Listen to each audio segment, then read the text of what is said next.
Welcome to the Titanium Life Podcast. I'm Armand Sadeghi, and I am your host as we talk today about balancing career with relationship with loved ones.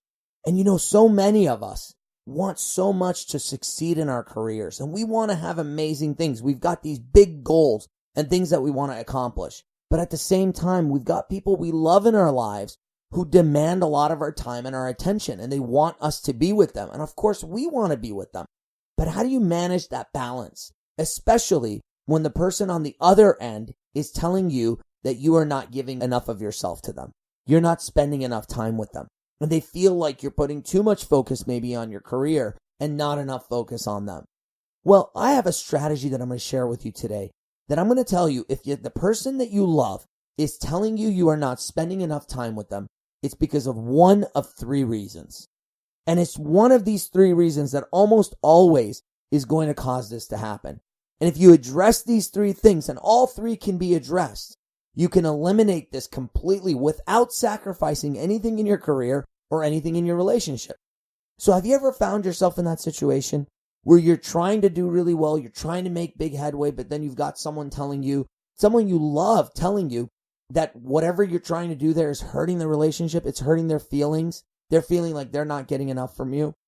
If you've ever found that, listen carefully, because these three steps are going to allow you to massively change that part of your life. So let's talk about it. Well, the first thing I'm going to tell you is when people tell you they feel like they're not spending enough time with you, one of the three reasons is simply presence. See, the key is when people tell us we're not spending enough time with them, especially for me, when my wife, if she tells me that I'm not spending enough time with her, often what she's really saying is that she's not feeling my presence. And so what you can really do in many cases is understand that by changing how present you are when you are with her or with him, you can completely change their idea of how much time you're spending together and how much quality you have in your relationship. It's an incredible thing when you start applying it. People think, well, but if I'm really present and we're having a lot of fun together and all this stuff's going on, they're going to want even more of my time. It's actually not true, believe it or not. Of course, they're going to want more of your time if you're having a great time together. But when you're present for someone, especially for the men listening to this, if you're present for your wife, if you're present for your girlfriend when you are there, she will feel your presence throughout the day, even when you're not there. And she'll feel like you're spending more quality time with her. And that's the key. But how do you create that presence? Well, one way to create that presence is here's a trick that I use, and I want you to use it as well. I use it with my wife, and I even use it with friends and people that I just want to show how much I care, right? I definitely do it with my coaching clients, but my wife more than anyone else. And when my kids are old enough to understand this, I'll do it with them as well. And what it is this. I'll be going out to dinner, let's say, with my wife, and we're getting out of the car, and I'll take my phone, and I'll drop it on the car seat or in the cup holder, and I'll say, well, I won't be needing that, because the only one I want calling me is going to be with me at dinner. I mean, imagine what that puts inside of her mind when I say something like that. Or we'll be sitting there at home, just hanging out and doing our thing. And I'll take my phone and I'll say, honey, I'm going to put my phone on airplane mode because the only person I want to hear from is right here with me today. See, when you say that, it's just incredible. But the thing is, of course, you have to act like it as well. So when you're with your significant other, turn off the TV. Turn off your phone. Get rid of the things that distract you. Because if they're telling you you're not with them enough, almost always it's because when you are with them, you're not present. So give them the gift of being present when you are there, because I don't care how much you work. See, a lot of people try to tell me they work hard. First of all, if you've ever seen how I work, I'm probably not going to be very impressed with your idea of hard work. Yet my wife, for the most part, in 10 years of being with her, she's rarely complained about me working too much and not spending enough time with her. Why? Because when I'm with her, I make a huge attempt to always be present. See, think about it. There's 7 days in a week, all right, and 24 hours in a day. So what that means is even if you're working 100 hours a week, which most of you aren't, and it's really hard to work 100 hours a week, trust me. If you're working 100 hours a week, that's more than 12 hours a day. Even if you're doing that, you're still leaving yourself with another 12 hours a day or more that you could be spending doing other things. So if you're sleeping for 6, 7, 8 hours, that still leaves you 3, 4, 5 hours. So the question is, What are you doing with that time? And when you're with your significant other, are you present? And of course, we'll talk about the time that you're not with them and what you're doing with that time in a minute. But when you are with them, how present are you? Because if you're with them, but you're checking emails and you're checking text messages and you're watching TV and you're focused on the game and you're focused on all these other things, that's not going to give you the results that you want. The bottom line is when you're with her or when you're with him, be right there with her. Be right there with him. 100% of you. All of you. Give him your focus, give him your energy, and make it about them when you're with them. Because if you're working hard and you're not able to give someone enough time, well, then at least give them the gift of being there, all of you, and at the same time being there for them instead of for you when you're together. That's a huge secret, and that secret number one is presence. Now, some of you, you may have the presence part down, okay? Or maybe you don't, but listen to the second part. The second one is focus. See, many people who claim that they work really hard and they're workaholics, what it really is they just lack focus. Because in reality, you should be able to get the results you need in life without having to work 12-hour days. Now, there are times where you're going to have to put in those kinds of hours, but the thing is if you're not succeeding in your career without having to work so many hours that is literally getting in the way of the relationship with the most important person in your life, maybe it's because when you are at work, you're not focused enough. So now what you got to do is you can't work 15-hour days and be 70% focused. Maybe what you do is you get yourself 95% focused or 100% focused, and you can cut 3-4 hours out of your workday. And when you do that, you're going to see the difference in every area of your life. Because I guarantee you, if you're working 12-hour days consistently, there's something wrong in the way you're working, or maybe you're putting your hands in too many things, right? Talk about not having focus. A guy here who runs 6 different companies and does a podcast and events and this and that. And sometimes I really have to work to get my focus back. Because when I get out of focus, that's when I end up spending 12, 13, 14, 15 hours working. And that's not the way to get it done. But when you're focused, then you get things done quickly and efficiently. And then you can spend time with the people that you love. And then when you're with the person that you love, of course, presence is also focus. So you're focused on them. And you're cutting out all the other stuff. Because you see, part of focus is focusing on what's most important to you in life.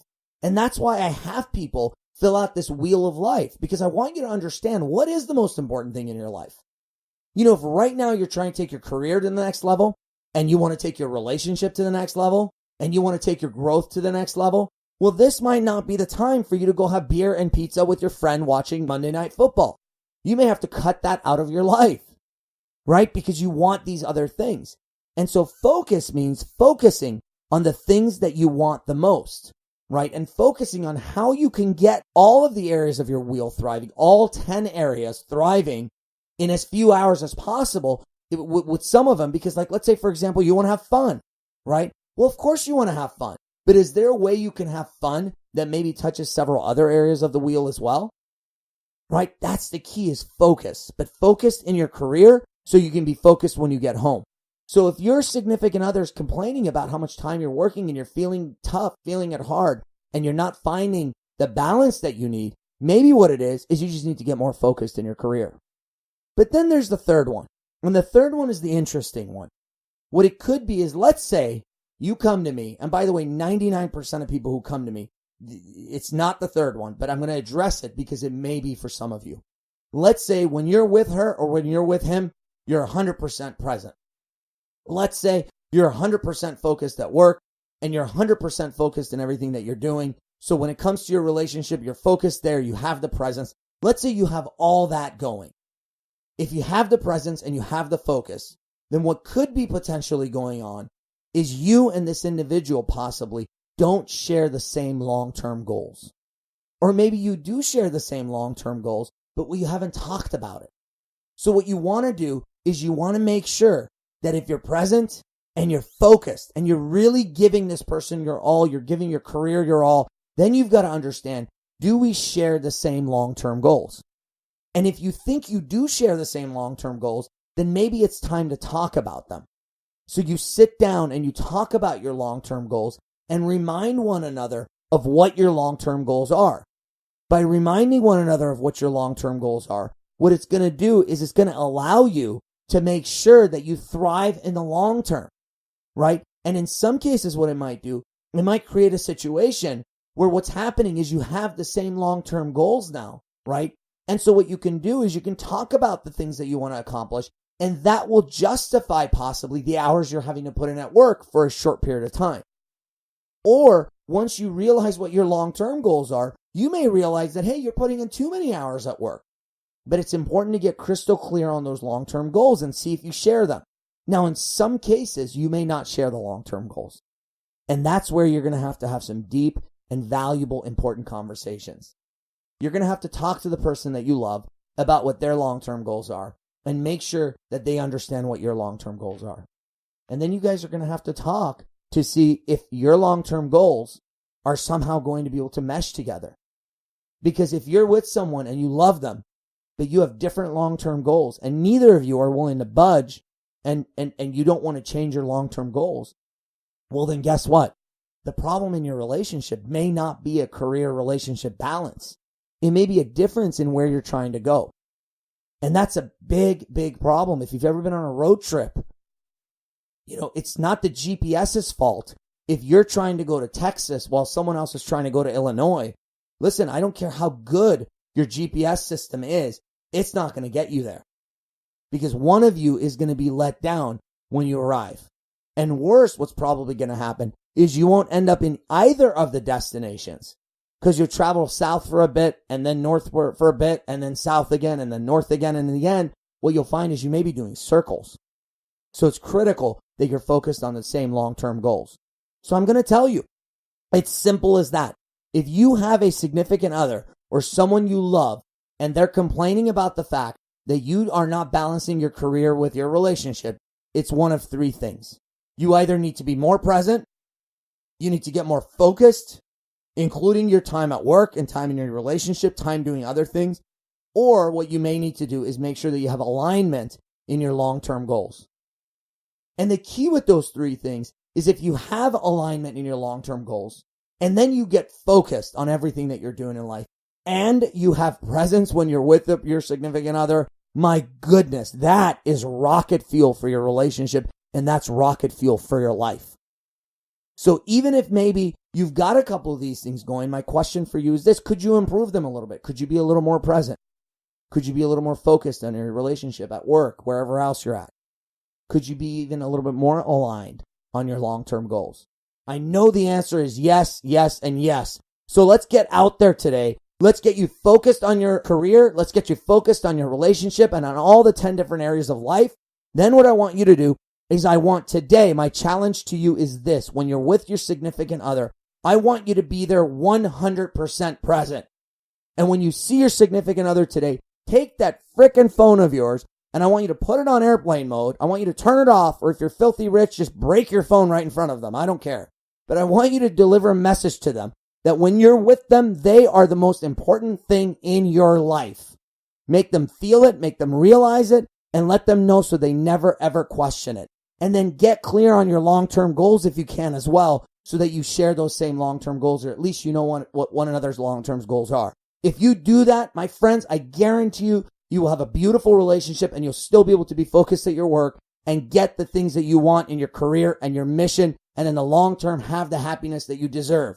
And when you're done doing all this and your relationship is awesome, don't forget to tell your significant other to download my podcast as well. Hey, I love you guys. I love having fun with you here. And by the way, we're adding a little feature. We're going to be adding some outtakes at the end of some of these podcasts. So listen, and you never know when you're going to get some fun little outtakes of me being silly and screwing up. So, hey, go out there, have a beautiful day, and always lead with your heart.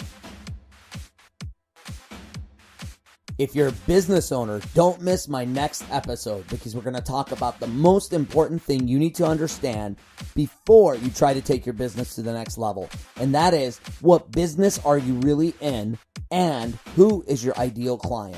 Join me for that episode next. Hi, this is Armand Sadeghi, and I want to welcome you to the Titanium Life Podcast. So, are you ready? Ready. Can I start pouring yet? Go for it. Good to go. So if I'm like moving around like this, can they still hear me okay? Or what happens if I get like really crazy and energetic? It doesn't work. Shoot, alright. So my challenge to you is this. Tonight when you get home and you see your significant other, take that phone, put it on airplane mode, turn it off, or heck, just throw it on the ground. Do you think it's okay if I just tell people to break their phone? Is that okay to tell them to do that? I recommend it.